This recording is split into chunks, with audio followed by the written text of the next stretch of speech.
they made references to the credits. Like I was watching a show and there was like at Drucker's store, and they're having an argument. It's just at the beginning of the show, and the credits are still rolling. You know, like written by and all this. And one of them says, "Wait a minute. They're not going to listen to us till the names are done."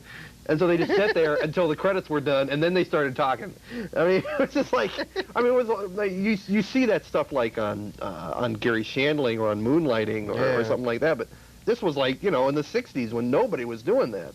Well, actually, George Burns had broken the third wall. Okay, I will. But yeah, they true. got funny with it on Green Acres and right. stuff. I mean, we didn't pay any attention to the credits. Why did they? Right.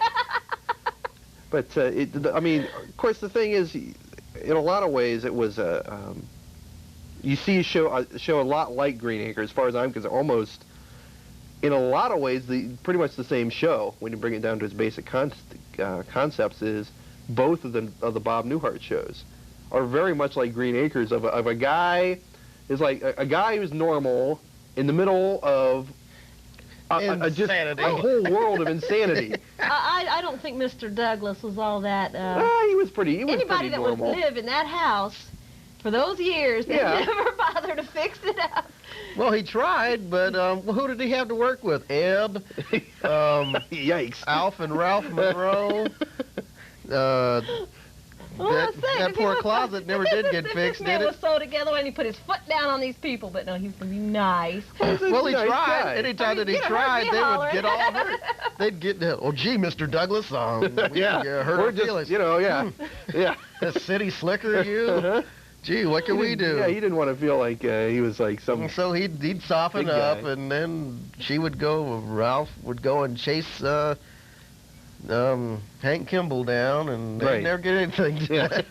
You never know what happened to Alf. Yeah. Alf just disappeared after a while, but they still had Ralph running around there, and their Josephine the plumber suit. How many people are going to put up with those? I mean, if I had to spend 2 or 3 years of my life climbing up the phone pole to talk on the telephone, no. Well, I mean, again, the same thing. I mean, you look at the '80s Newhart show compared to this, and it's the same. It's very much the same thing as it. It's like, why does he put up with all this? Why does he put up with these people? Yeah. And it gets to the point after a while, and it's the same thing that he just says, okay, I'm going to take this as a given that these people do these things, you know. I'd leave. well, then you wouldn't have a show. That's the trouble. True. That's the only thing. I mean, you wouldn't have a show with just the crazy people, and then not like the center of like the fall guy, the straight man for everybody. I mean, you got to have the straight man in the middle to like for everybody to play off of. And then they did have the show on one time on Green Acres where everybody else got together and decided, well, heck, Mr. Douglas is always dressed up. We'll put on our Sunday best too, and it almost made him wreck the car. He's driving along. People are out here all dressed up and got on their good clothes. He's driving all over the place, going to run into poles and things, hit into the cornfield, and everybody's all dressed up.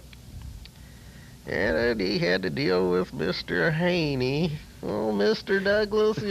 Anytime he needed something, Mr. Haney always had it, but it was never anything that would work. Mr. Haney also would convince him that he needed this. That's true. Like when Ed was going to go to school. Oh, you're going to send that boy to school with a raccoon coat. That's what I just have here. Mr. Haney's going to college, kid. Yeah. Here it is. That's Bearcat. Yeah. Of course, that's extra. And a ukulele. Oh, Mr. Douglas. Oh my! But let's look back here. We got in the Gomer Pyle show. Now that in itself is very unlikely because anybody who'd been to the Marines or something would come back and they would laugh louder than we would. Yeah, it's like no. I've heard those diehard Marines complain about that one. No, they wouldn't get. They thought, well, if we could get away with that stuff, we'd have stayed in the Marines for a while longer. Yeah. But it's funny how Gomer never moved along. He stayed there with all his buddies. The same sergeant. Never got shipped off to Nam or anything. No, Gomer Pyle never went to Nam. That's for sure.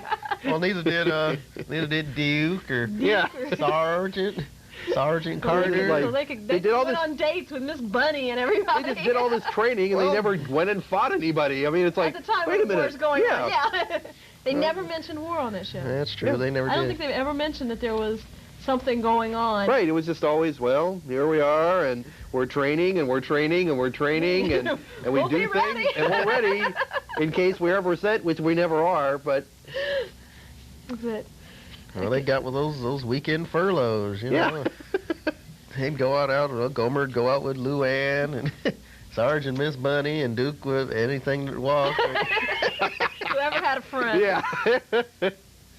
And who was that? Is it? Well, I guess it's Miss Bunny and Sergeant Carter's mother. There's your mainstay of that show, the rock that's at home on that one. Well, I guess, but they never went there that much. Not often enough, but you did see her, and when she weren't there, she made an impact, by golly. Well, Miss Bunny, I guess she's like the stabilizing force there. Luann kind of too, but she was a dick. Luann was just kind of out in left field somewhere. Yeah. That's why she and Gomer got along so well. Yeah. Imagine so. Imagine so. Never found out where Luann was from, though. No. She had that accent, but we didn't know. Poovy? Luann Poovy. Don't know. Poovy. Sounds like something from a Dr. Seuss. Yeah. Oh, Doc Poovy. But I don't know where Luann came from. And Duke, don't know if Duke had a last name. And then there's the Duke. Who was it? That other. There's somebody else that was always there with Sergeant Carter that helped him. I don't remember what his name was. His adjutant or something. Yeah, right? but He was always, he usually just is like, it looks like he was in charge of telling Sergeant Carter that some big official was coming. That was his main job. But how many Just to come by and say, hide Gomer, quick! The general's coming. Does anyone remember when they actually blended the Beverly Hillbillies with Petticoat Junction? Did anyone see those? I didn't. I know it happened, but I never. When let me go through. Betty Jo, Bobby Jo, Billy Jo. Betty Jo had the baby. Okay. They decided out of the blue to send Granny to help. Ah. But the way they had Granny explain to her family why she was going to Hooterville was like, well, you remember Joe's aunt, cousin Sue from way back, so and so, and she'd go through this long story about all these people from Bug Tussle and where have you, and then say, well, and Betty Jo had the baby. Ah.